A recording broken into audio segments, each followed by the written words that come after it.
अवधूत चिंतन श्री गुरुदेव दत्त। नवनाथ भक्ति रसामृत गोरक्ष जालंधर चटपटाच अडबंग कानिफ मचींद्राध्या सौरंगी रेवाणक भरती संज्ञा भूम्याम बभूवो नवनाथ सिद्धा। आ नवनाथ नो श्लोक छे અને નાથ પંથના યોગીઓ માટે કશું જ અશક્ય હોતું નથી। એમના અદ્ભુત તપોબળ અને યોગ નિષ્ઠાનો પ્રભાવ થકી એ લોકો ધારે તે કરી શકે છે। એટલું અવશ્ય કે એમનું સમગ્ર કાર્ય બહુજન હિતાય બહુજન સુખાય માટે હોય છે। વ્યક્તિગત મહેચ્છા માટે એમનું એવું કોઈ પણ કાર્ય હોતું નથી।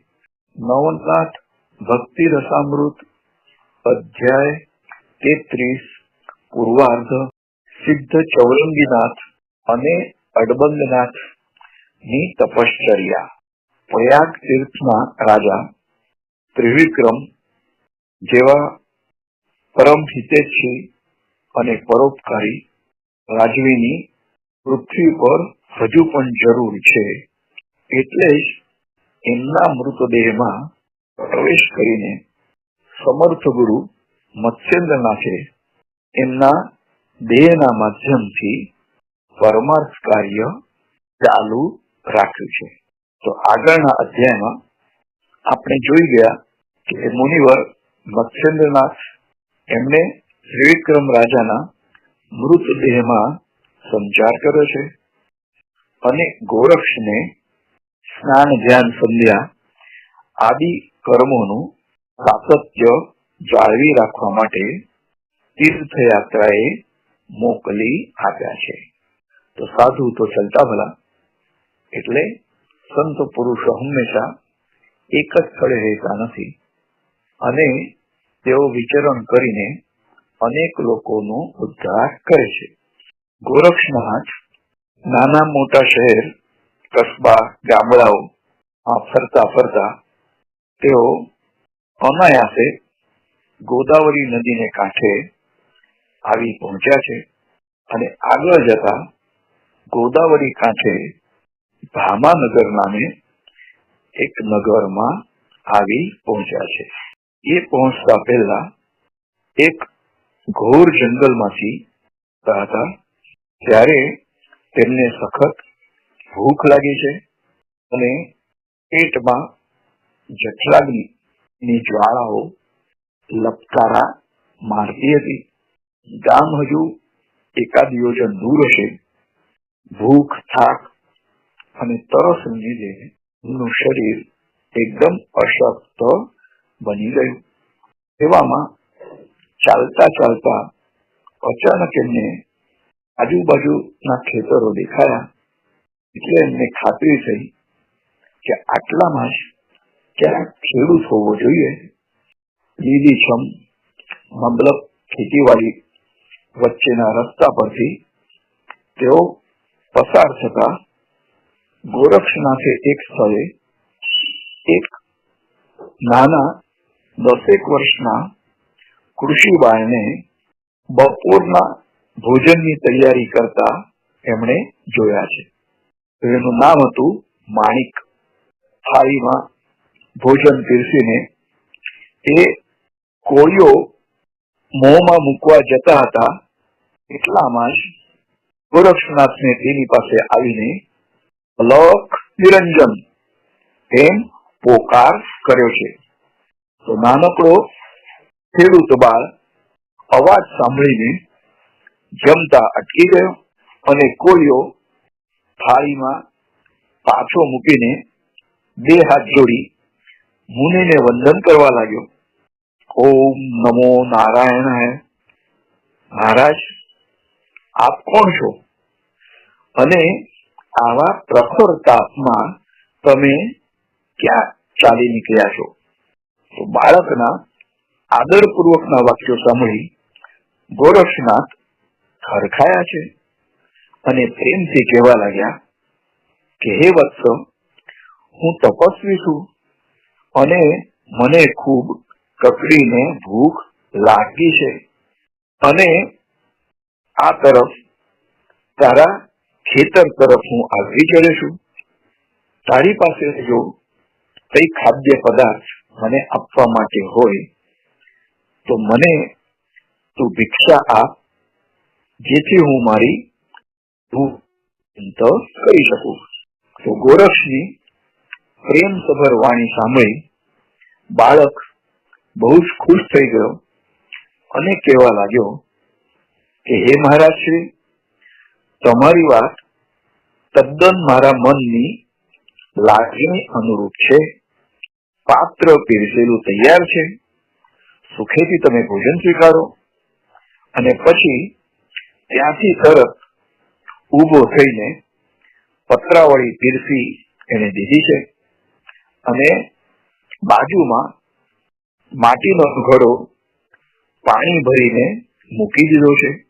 મુનિવર ગોરક્ષ તો ભૂખથી વ્યાકુળ હતા જ, એટલે તેમણે તરત જ હાથ પગ ધોઈને આસન ગ્રહણ કર્યું છે અને ભોજનનો એમણે પ્રારંભ કર્યો છે. જમીને હાથ ધોઈ સંતોષપૂર્વક ઓડકાર ખાતા ખાતા ગોરક્ષનાથે એક કિશોર યુવકને પૂછ્યું કે હે વત્સ, તારા મનમાં જે પણ કઈ ઈચ્છા હોય તે તું મને જણાવ, હું તારી મનોકામના પૂર્ણ કરીશ. તો આવા ગોરક્ષનાથના શબ્દો સાંભળીને એ કૃષિ યુવકને સાધુનો વ્યર્થ વાણી વિલાસ જ લાગ્યો છે. એટલે એને તો છણકો કરીને ગોરક્ષનાથને કહ્યું કે હે મહારાજ, તમારું ભોજનનું કામ તો હવે થઈ ગયું છે, હવે નકામો આ ભાષા વૈભવ શા માટે દેખાડો છો? તમારે તમારા માર્ગે આગળ ચાલતા થાવ. ગોરક્ષનાથને લાગ્યું કે આ યુવક પોતાને સામાન્ય સાધુ સમજે છે, એટલે એમણે ફરી પાછું ભારપૂર્વક યુવકને જણાવ્યું કે હું સાચું જ કહું છું, તારે જે પણ કઈ ઈચ્છા હોય એ ઈચ્છા તું મને જણાવ, એ તારું અન્ન ખાધું છે વત્સ. એટલે તારા મનમાં જે પણ કઈ ભાવના હોય, ઈચ્છા હોય, અભિલાષા હોય, એ સત્વર તું મને જણાવ અને હું તે જરૂરથી પૂર્ણ કરીશ. ત્યારે યુવકે આમ તો વ્યંગમાં જણાયું, હે મહારાજ, તમે જયારે ભિક્ષા માંગવા આમ તેમ ગામે ગામ ભટકતા રહો છો, તો વળી તમે મને શું આપી શકવાના છો? ત્યારે ગોરક્ષનાથ બોલ્યા છે, અરે વત્સ, માગી તો જો. એટલે યુવકે કહ્યું, પણ તમારી પાસે છે શું? એ ગોરક્ષનાથે ફરી પાછું કહ્યું કે તારું એક દાન, અન્નદાન, એ મેં સ્વીકાર્યું છે અને હવે તું મારી પાસે કઈ પણ માંગ એટલે હિસાબ બરાબર ચૂકતે થઈ જાય. તો એ ઋષિ યુવકે ખીજમાં કહ્યું કે તારું બીજું તો ઠેકાણે છે ને, શું માગી લે કરે છે? જ્યાં એ માગ્યું કે તમે અહીંથી હવે ટળી જાઓ, જતા રહો દૂર, આજ તમારી પાસે મારી માગણી છે. યુવકના રોષ ભર્યા શબ્દો સાંભળી ગોરક્ષનાથ મનમાં વિચારવા લાગ્યા, આ કોઈ અડબંગ જણાય છે. જંગલમાં સ્વભાવનો અતડો હોય એમ લાગે છે અને આજે સંસારની સ્વાર્થમય જે જગત છે અને જે લોકો મીઠી મીઠી જબાનથી લોકોને છેતરતા હોય છે, તો એવી મીઠી જબાન આની પાસે નથી, પરંતુ આ હૃદયનો એકદમ નિર્મળ મને લાગે છે. તો આ યુવકે મને ખવડાવ્યું છે, એટલે વિચારમાં પણ ધાર્મિક છે. પોતા માટે પીરસેલી થાળી એને સાધુને આપી દીધી છે, તો એટલું પુણ્ય તો એના પક્ષમાં છે જ. એટલે એ કોઈ પ્રત્યક્ષ પરચો એને મારે બતાડવો પડશે. એ માનશે અને એના હિતની વાત મારે એને કરવી પડશે. તો આમ મનમાં વિચાર કરતા ગોરક્ષનાથે તે યુવક કૃષિકારને કહ્યું કે હે વત્સ, મારું તને વચન છે, જે કંઈ માગીશ તે જરૂર હું તને આપીશ, અને માટે એકવાર તું બોલી દે. એટલે યુવક બોલ્યો છે કે હે તપસ્વી, તું મહામૂર્ખ લાગે છે કે પોતાના આત્મસંતોષ માટે કંઈક આપવાની ઈચ્છા રાખે છે, તે કંઈ સામી વ્યક્તિ પાસે માગ માગ એમ કહેતા નથી. ચંદ્ર પોતાની શીતળતા માગે તેને નહીં, પણ બધાને જ આપે છે. સૂર્ય માગે તો જ અંધારું દૂર કરે અને માગ્યા વિના નહીં કરે, એવું થોડું છે? તું ઉદાર હોવાનો દેખાવ કરે છે, પણ હકીકતે તો કૃપણ અને કંજૂસ છે. એક હાથે આપીને બીજે હાથે ખૂંચવી લે એવી તારી નીતિ છે. એટલે હું તો તારી પાસે કંઈ પણ માગવાનો નથી જ, એ મારો નિશ્ચય છે. તું જ મારી પાસેથી કંઈક માગી લે. યુવકનું કડક પરંતુ નિર્દોષ સંભાષણ સાંભળી ગોરક્ષનાથને મનમાં થયું કે હવે તો મનમાં જે કઈ ઈચ્છા થાય તે માગી લઉં. અને ગોરક્ષનાથે કહ્યું કે જે કઈ મનમાં આવે તે માગીશ, અને તે બધું વર્ગ્ય ગણીને અહીં જ છોડી જઈશ. યુવક વળતા બોલ્યો કે જે કઈ ઈચ્છા મનમાં થશે તે અહીં જ છોડીને હું પણ જતો રહીશ. આ મારું વચન છે. અને આ સાંભળીને ગોરક્ષનાથ ત્યાંથી જતા રહ્યા. તો મનમાં જે અનેક પ્રકારની ઈચ્છા વાસનાઓ થતી હોય છે, તો એ ઈચ્છા થાય પણ એ ઈચ્છાને વશ નહીં થવાનું, એટલે કે મન ઉપર નિયંત્રણ લાવવાનું. તો એ રીતનું વરદાન એ અડબંગ આ ગોરક્ષનાથ પાસે માંગે છે, અને ગોરક્ષનાથ પણ એને એક વરદાન આપે છે. તો માણિક ખેડૂત પણ ત્યાંથી ઉઠ્યો છે અને વિચારવા લાગ્યો કે જે કઈ મનમાં આવે તો કેવી રીતે ટાળવું જોઈએ. ચાલો આપણે ચકાસી તો જોઈએ. અને પછી તે નો ફિકરો થઈને ટહેલતો ખેતરે આવ્યો છે. હળ કરબ વગેરે ખેતીના ઓજારોના એનો ભારો બાંધ્યો છે અને માથે મૂકીને એ ચાલી નીકળ્યો છે. બળદો પાછળ આવવા લાગ્યા અને યુવકે મનમાં નક્કી કર્યું કે ઘરે જઈને ભોજન કરી હું મારી ભૂખને શાંત કરીશ. અને એને તરત જ ગોરક્ષનાથ યાદ આવ્યા. તો યુવકના કલ્યાણ અર્થે મનની ઈચ્છાનું ઉલ્લંઘન થયું.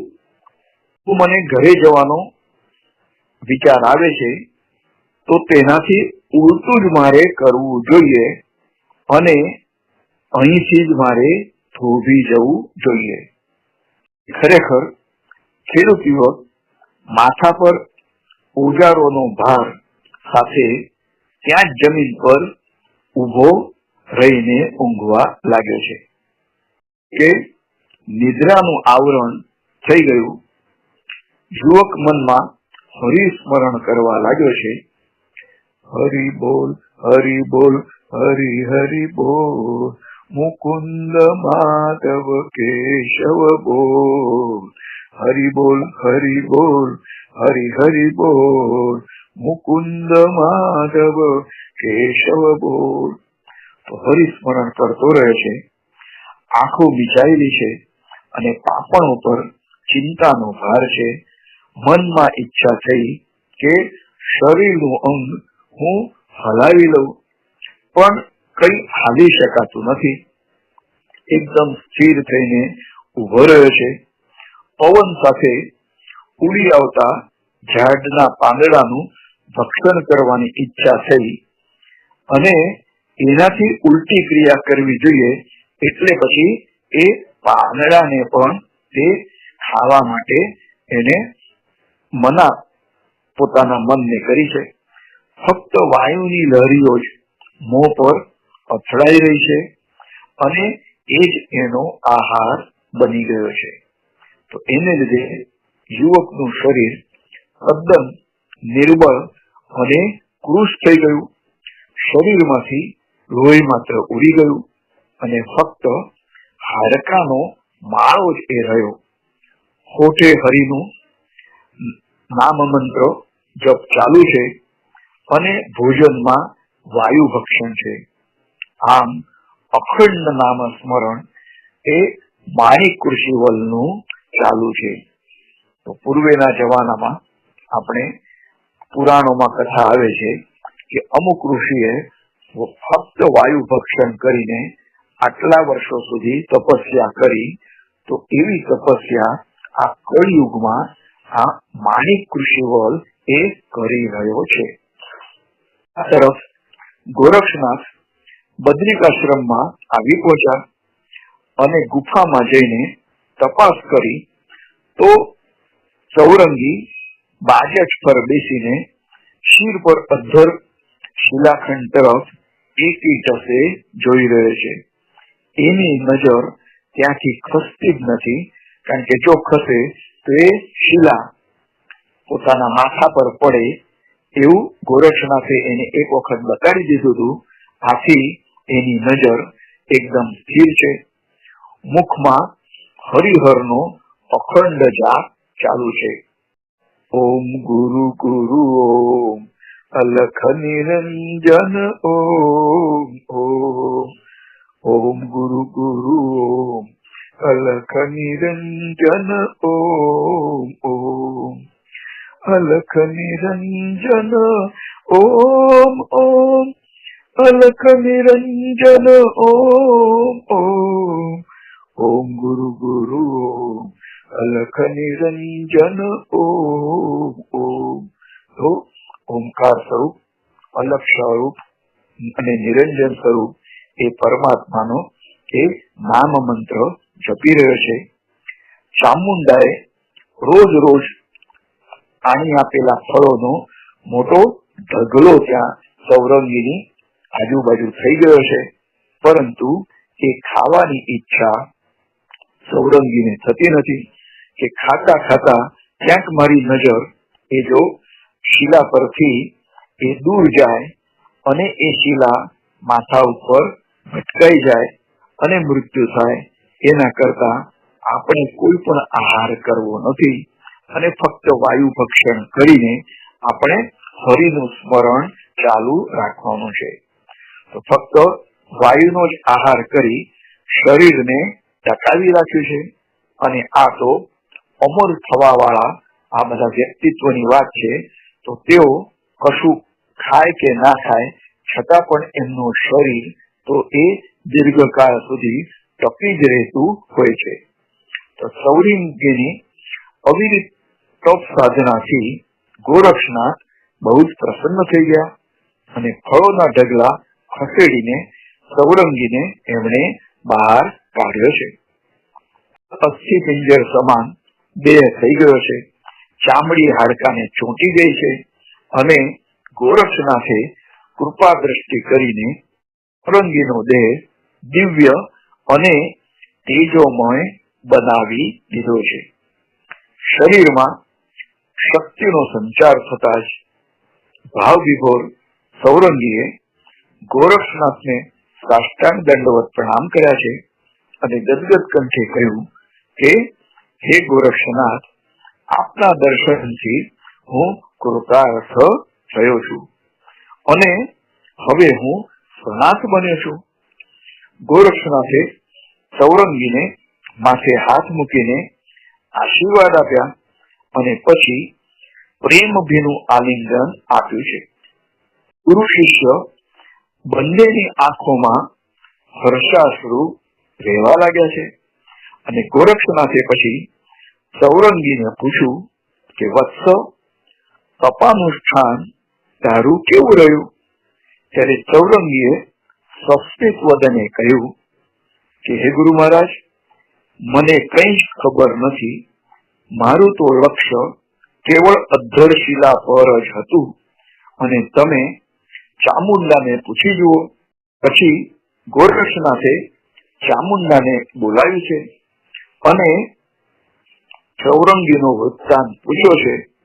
ત્યારે ચામુંડા દેવી બોલી કે હે મહારાજ, તમારા આદેશ મુજબ હું રોજે રોજ ફળો આપવા જતી હતી, પણ ચૌરંગીનું ધ્યાન તો ફક્ત શિલા પર જ હતું અને ફળોને તો એ અડક્યો પણ નથી. એટલે જ આ ફળોનો મોટો ડુંગર અહીં ખડકાયેલો રહ્યો છે. તો ફળોનો ડુંગર જોઈને ગોરક્ષનાથ વિસ્મય પામ્યા છે અને ચૌરંગીના ઘોર તપાચરણથી એ પ્રસન્ન થઈ ગયા છે અને કહેવા લાગ્યા કે ધન્ય ચૌરંગી, ધન્ય છે તારી તપો સાધનાને. આમ કહીને મનમાં પરમ આનંદ અને સંતોષ સાથે ચૌરંગીના માથે ગોરક્ષનાથે વરદ હસ્ત મૂક્યો છે અને પાછો અનુગ્રહ બોધ આપીને સનાતન બ્રહ્મનું જ્ઞાન તેમણે આપ્યું છે. સાથે ચૌરંગીને લઈને બદ્રીનારાયણના મંદિરમાં આવી પહોંચ્યા છે અને ત્યાં બદ્રીનારાયણના દર્શન કરાવીને કેદાર ક્ષેત્રમાં શંકર ભગવાન અને પાર્વતી પાસે તેઓ આવી પહોંચ્યા છે અને તેમના પણ આશીર્વાદ લીધા છે. તો ચૌરંગીની ઓળખાણ શંકર અને પાર્વતીને ગોરક્ષનાથે કરાવી અને ભગવાન પિનાક પાણી ચૌરંગીને જોઈને અતિ પ્રસન્ન થયા, કારણ કે તે તેમનો જ અંશ હતો. બદ્રિકાશ્રમ ક્ષેત્રમાં ગોરક્ષ અને ચૌરંગી 6 માસ સુધી રહ્યા છે અને તે દરમિયાન ગોરક્ષનાથે ચૌરંગીને બધી જ વિદ્યા કળાઓ અને અસ્ત્ર શસ્ત્ર ની કૌશલ્યતા શીખવી દીધી છે. આમ બધી વિદ્યાઓમાં પારંગત થયા પછી બધા દેવોનું આવાહન કરી પોતાના તપોબળથી બધાને અતિ સંતુષ્ટ કરી ચૌરંગીએ સકળ દેવ ગણના પણ આશીર્વાદ મેળવ્યા છે અને ત્યારબાદ બધા દેવતાઓ પોતપોતાના સ્થાને જવા માટે રવાના થઈ ગયા છે. તો આ બાજુ બદ્રી કેદારને ભાસપુર નગરમાં આવી પહોંચ્યા છે. ત્યારે ગોરક્ષનાથે ચૌરંગીને કહ્યું કે હે વત્સ, તારા માતા પિતાને પણ તું અવશ્ય મળી લે. પણ એને કેવી રીતે મળી શકીશ? તારા પિતાએ તારા હાથ પગ છીદાવી નાખ્યા હતા, તે જગત જાણે છે અને મારા મનમાં હજી એ કાંટો ચૂભ્યા કરે છે. તો પછી આપણે સામે ચાલીને કેવી રીતે મળીએ? એને આપણે પરચો તો અવશ્ય બતાવવો જોઈએ. જે પણ કોઈ વ્યક્તિ અન્યાય કરતો હોય તો એ અન્યાયનો વિરોધ પણ કરવો જોઈએ અને એને યોગ્ય તે શિક્ષા પણ થવી જોઈએ. તો ચૌરંગીએ કહ્યું કે અવશ્ય ગુરુદેવ. આમ કહીને તરત જ એને જોડીમાંથી ચપટી ભસ્મ લઈને હોઠે ધરીને વાતાસ્ત્રને આવાહન કર્યું છે અને રાજાના બાગ બગીચા પર છોડ્યું છે તો એ વાતાસ્ત્ર અતિ તીવ્ર અને તીક્ષ્ણ હતું અને એને બાગમાં કામ કરતા હજારો રાજસેવકોને ઉપર આકાશમાં વંટોળિયા સાથે ચઢાવી દીધા છે. બધાના જીવ અધ્ધર થઈ ગયા. તો આ કેમ બન્યું, કેવી રીતે બન્યું તે વિચારે અને સમજે તે પહેલા તો વાતાસ્ત્ર ચૌરંગીએ પાછું ખેંચી લીધું અને બધા ઝાડ પરથી પાકેલા ફળો પડે તે રીતે ધરતી પર ટપોટપ પડવા લાગ્યા છે. કેટલાક મૂર્છિત થઈ ગયા અને કેટલાક બચી પણ ગયા છે. તે દોડીને સીધા ગામમાં રાજાના મહેલે પહોંચ્યા અને આ વિપરીત ઘટનાની ખબર તેમણે રાજાને આપી છે. નવાઈની વાત તો એ હતી કે આ પરાક્રમ કોણે કેવી રીતે કર્યું તેની કોઈને કંઈ પણ માહિતી ન હતી. મહેલના નોકર ચાકરો દોડી આવ્યા અને તે બધાને આ ઘટના કેવી રીતે બની અને કોણે કરી તે શોધી લાવવા માટે તાત્કાલિક દોડાવ્યા છે. તો આ રીતથી ચૌરંગીનાથ અને ગોરક્ષનાથ, તો ચૌરંગીનાથની તપસ્યા પૂરી થઈ ગઈ છે અને બધા જ શસ્ત્ર અસ્ત્રોમાં એ પારંગત થઈ ગયો છે અને કૌંડિન્યપુરમાં જઈને એના માતા પિતાને કંઈક બોધ આપવો જોઈએ. એના માટે ગોરક્ષનાથ ચૌરંગીને કૌંડિન્યપુરમાં લઈ આવ્યા અને ચૌરંગીને જ કહ્યું કે તું તારી જે શક્તિ છે એ શક્તિનો પ્રતાપ અહીંયા બતાવ. તો આ પ્રવચનમાં આપણે અહીં જ વિરામ લઈશું. આવતા પ્રવચનમાં એટલે કે અધ્યાય 33 ઉત્તરાર્ધમાં બાકીની કથા આપણે શ્રવણ કરીશું. ગોરક્ષજાલંધર ચર્પટાશ્ચ અડબંધકાની સમચ્છિંદરાધ્યા સૌરંગીરેવાનક વર્ષિ સંધ્યા ભૂમ્યામ બભૂવુર્નવનાથ સિદ્ધા. તો નવનાથ ભક્તિ રસામૃત અધ્યાય 33 એનો પ્રથમ ભાગ એટલે કે પૂર્વાર્ધ અહીં પૂરો થયો છે. અવધૂત ચિંતન શ્રી ગુરુદેવ દત્ત.